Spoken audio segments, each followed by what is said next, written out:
이전 영상에서는 개인 사업자에 대해서 알아봤다면 이번 영상에서는 법인 사업자 입장에서 업무용 승용차 규제에 해당되지 않는 차량을 일시불 할부 장기렌트 운용 리스로 구매하거나 이용했을 때 절세 측면에서 어떤 장단점이 있고 또 어떤 상황에서 각각 추천하느냐, 추천하지 않느냐를 구체적으로 이야기해 보려고 합니다. 세무사 사무실 상담하시기 전에 보시면 도움 많이 되실 거고요. 영상이 다소 길어질 수 있지만 끝까지 보시면 내 회사가 이런 상황일 때는 일시불이 낫겠구나 라든지 우리 현금 흐름이 부족하니까 장기렌트가 더 낫겠다 하는 식으로 결론을 내실 수 있으리라 확신합니다. 참고로 이 영상은 정보 전달 목적이고요. 여러분들의 상황에 맞는 더 구체적인 세무 상담은 주변의 전문 세무사님들과 상의하시기 바라요.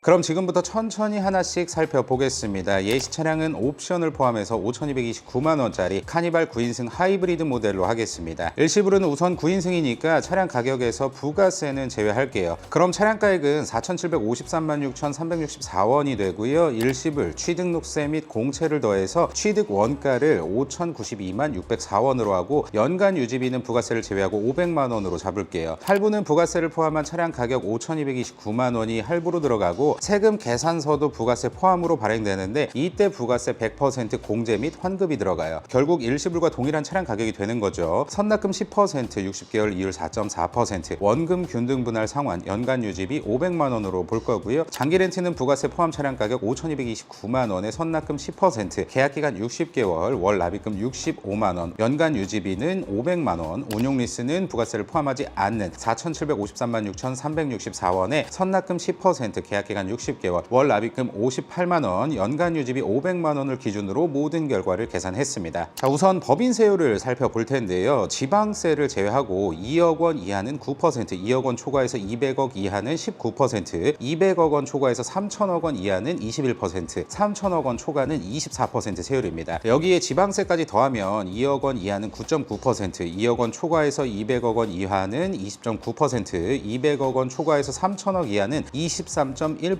3천억 초과는 26.4% 정도의 체감세율이라고 보시면 돼요. 현재 운영하시는 법인의 과세 표준이 높으면 높을수록 동일한 비용이라도 절세액이 늘어나겠죠. 예를 들어서 차량 관련 비용이 1,000만 원이 들어갔고 지방세를 포함해서 세율이 26.4% 구간이라면 264만 원 절세 효과가 있는 거예요. 해당 세율을 가지고 첫 번째 방식 일시불 보겠습니다. 차량을 일시불로 구매하시면 차량 가격에서 부가세를 제외한 차량 가격에 취등록세를 포함해서 총 5,092만 604원을 한 번에 지출하게 되죠. 회계 처리는 5년 감가상각 방식으로 이루어집니다. 별도의 신고가 없으면 정률법 첫 해의 차량 가격의 45.1%를 곱해서 감가상각이 이루어지고 2년차 이후부터는 잔존가액의 45.1%를 곱해서 표와 같이 절세액이 달라집니다. 첫 해에 절세액이 가장 크고 시간이 지남에 따라서 절세액이 낮아져요. 별도의 신고를 하시면 5년 동안 20%씩 감가상각하는 정액법으로 감가상각도 가능한데요. 이렇게 법인에서 예시로 든 차량을 일시불로 구매하셨다면 방금 말씀드린 것과 같이 과세 표준이 높으면 첫 해의 감가상각폭이 크게 잡혀서 세금 부담을 크게 줄일 수 있어요. 단순하게 계산해보면 5,092만 604원 곱하기 45.1%, 2,295만 원 정도가 1년차 감가상각이 되고요. 세율 26.4%면 약 606만 원 절세 효과가 있는 거죠. 절세 측면 장점을 보면 첫 번째로 첫 해에 큰 비용 처리가 가능하다는 점입니다. 과세 표준이 높으면 첫 해의 감가상각폭이 크게 잡혀서 세금 부담을 크게 줄일 수 있고요. 앞서 계산했듯이 단순하게 계산해서 감가상각으로는 2,295만 원 정도고 1년차 감가상각의 연간 유지비 500만 원까지 계산한 결과를 보면 세율 26.4%라고 가정했을 때 약 738만 원 정도의 절세 효과가 있는 겁니다. 자, 일시불의 두 번째 장점으로는 금융 비용이 없다는 거죠. 할부나 리스처럼 이자를 내지 않아요. 회사가 현금이 풍부하면 이자 지출 없는 게 이득이 될 수 있습니다. 일시불의 세 번째 장점은 5년 이상 장기 보유 시에 감가상각을 쭉 받아서 절세 누적된다는 거예요. 중고차 판매 시점이 5년 이후라면 첫 해에서 5년차까지 큰 폭의 감가 혜택을 온전히 누릴 수 있으면서 차량을 처분할 수가 있습니다. 일시불로 차량을 구매하는 추천 상황을 한번 볼게요. 법인세 19% 이상, 특히 24% 고세율 구간으로 회사 이익이 큰 경우에는 이렇게 절세를 할 수도 있을 거고요. 현금 유동성이 매우 넉넉해서 현금 일시 지출이 부담되지 않는 분들에게도 좋은 방법일 수 있습니다. 또 5년 이상 차량을 보유하면서 장기 운용할 생각이 있으신 분들에게도 추천드릴 수 있어요. 현금 유동성이 좋으시면서 이용해서 차를 구매하고 초년도 감가상각으로 빠르게 절세를 노리는 법인에서 일시불로 구매한다면 가장 좋지 않을까 하는 개인적인 생각입니다. 반대로 추천드리지 않는 상황도 있습니다. 우선 현금 흐름이 빠듯한 회사입니다. 큰 목돈이 한 번에 지출이 되면 다른 투자나 운영에 쓸 돈이 줄어들기 때문에 상황에 따라서 현금 흐름을 보시고 판단하시는 것이 좋습니다. 두 번째는 9% 법인세로 세율이 낮은 법인입니다. 표와 같이 9% 세율 구간은 다른 세율 구간에 비해서 절세 효과가 그렇게까지 크지 않아요. 마지막으로 3년 이하로 타고 팔 계획이 있으시다면 중고차로 처분할 때 처분 이익이 발생해서 처분가에 대한 부가세를 납부하셔야 되고, 판매액에서 연말 잔가를 뺀 금액을 판매 이익으로 잡아서 그 이익에 대한 법인세를 추가로 낼 수 있는 상황이 생길 수 있으니까 잘 고민해 보시고 선택하세요. 다음은 일시불이 아닌 할부로 구매하는 경우를 보겠습니다. 이 조건으로 할부 구매했다고 가정해 볼게요. 지금 화면에 나오는 표의 금액은 일시불과 마찬가지로 매년 잔가에 45.1%를 곱해서 감가상각되는 금액에 연간 유지비 500만 원을 반영해서 절세되는 금액인데요. 같은 시기에 일시불보다 절세액이 많은 이유는 첫 번째 할부의 절세 측면에서 장점이기도 한데 이자 비용도 비용이라는 겁니다. 일시불과 똑같이 감가상각을 적용받으면서 플러스 알파로 매달 나가는 이자도 비용 처리가 돼요. 세율이 높다면 그만큼 절세 효과가 더 커질 수 있습니다. 예를 들어서 26.4% 세율이라면 연이자 150만 원이라고 했을 때 약 40만 원 절세 효과가 일시불 대비 추가로 있어요. 두 번째 할부의 장점은 초기 지출이 일시불보다 적다는 점입니다. 예시처럼 선납금 약 520만 원 플러스 등록하는 데 필요한 비용이 초기에 나가고 나머지 금액을 할부 기간에 걸쳐서 분할해서 갚아나가는 방식이기 때문에 이럴 경우에 큰 기업은 상관없겠지만 자금 운용이 빠듯한 회사는 자금을 법인의 운영이나 사업 관련 투자에 돌릴 수 있다는 것이 일시불 대비 할부의 장점입니다. 마지막 장점은 차량 소유권이 법인 명의로 들어간다는 거죠. 장기 렌트나 운용 리스는 소유권이 렌트사나 리스사에 있지만 할부는 바로 법인 소유로 잡히죠. 구매이기 때문에. 이런 장점들을 비춰봤을 때 법인에서 할부 구매를 추천하는 상황은 법인세율이 19% 이상이라서 이자 비용 경비 처리가 큰 메리트로 다가오는 법인에도 추천드릴 수 있고요. 초기 현금이 부족하거나 자금을 분할해서 쓰고 싶은 회사가 있다면 좋겠죠. 그리고 5년 이상 탈 계획이 있으면서 금리가 부담스럽지 않고 부채 인식 문제도 크게 상관없다면 할부 구매도 괜찮다고 말씀드릴 수 있을 것 같아요. 반대로 추천하지 않는 상황도 있습니다. 할부는 금리가 높으면 순이자 비용이 상당할 수 있어요. 예를 들어서 내가 낸 이자는 연에 150만 원인데 지방세까지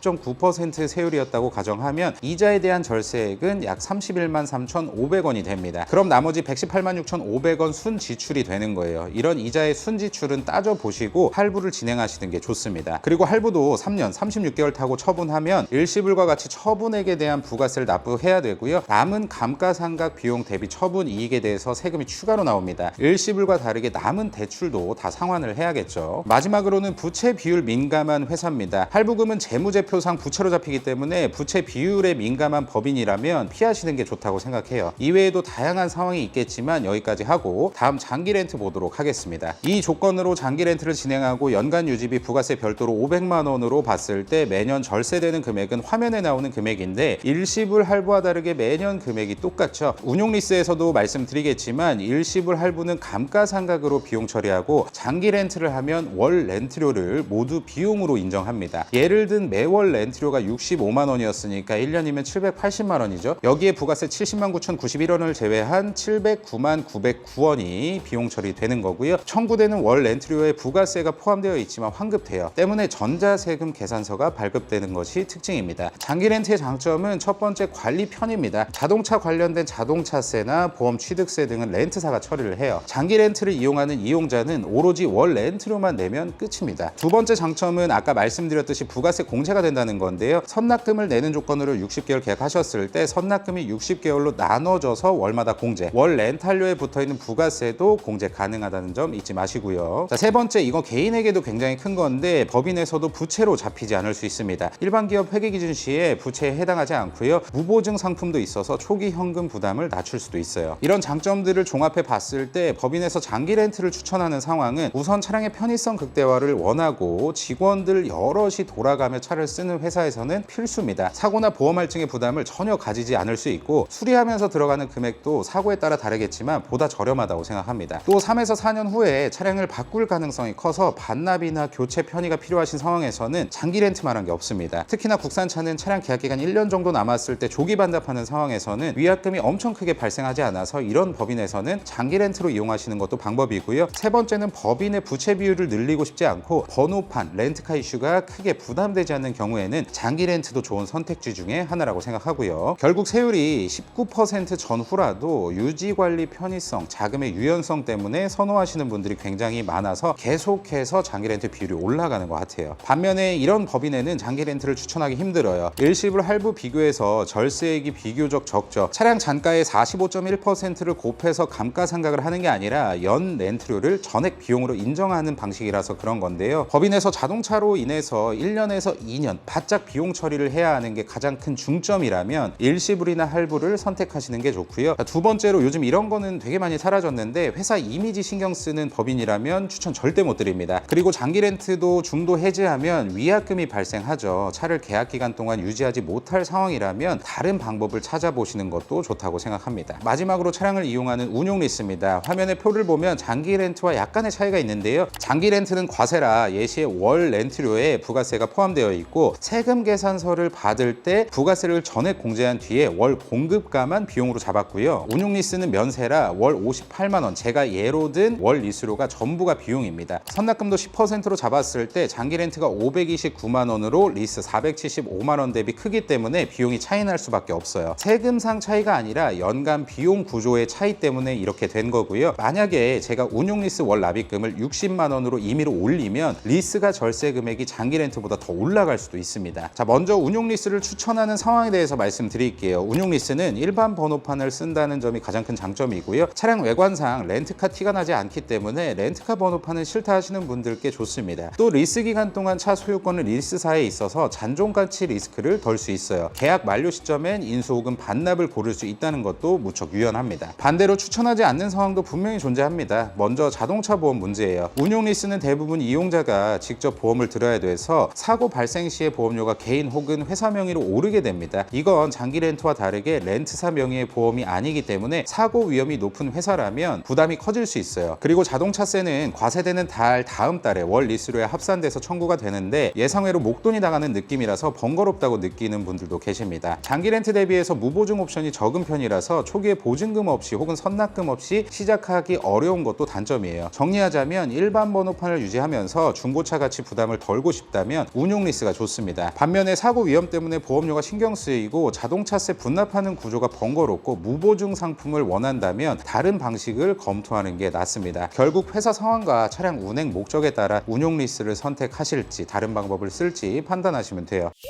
이번 영상은 법인 사업자, 그것도 업무용 승용차 규제에서 벗어난 예시 차량을 기준으로 해서 일시불 할부 장기 렌트 운용 리스 차량을 구매 및 이용했을 때 각 세율 구간에 맞게 얼만큼 절세되고 어떤 상황에서 추천하는지 추천하지 않는지 알아봤습니다. 일시불이나 할부 장기 렌트 리스 어떤 방식이든지 절세 목적으로 차량 견적 알아보실 분들은 이 영상 고정 댓글의 링크를 통해서 알아보세요. 일시불이나 할부 장기 렌트 리스 여러분들이 원하시는 방식으로 견적 받아보실 수 있습니다. 가장 좋은 조건 받기를 원하시면 무조건 하시고요. 다음 영상은 연간 1,500만 원의 한도 규정이 있는 업무용 승용차 비용 처리에 대해서 말씀드리겠습니다. 시청해주셔서 감사드리고 항상 여러분들의 사업을 응원하겠습니다. 항상 건강하십시오.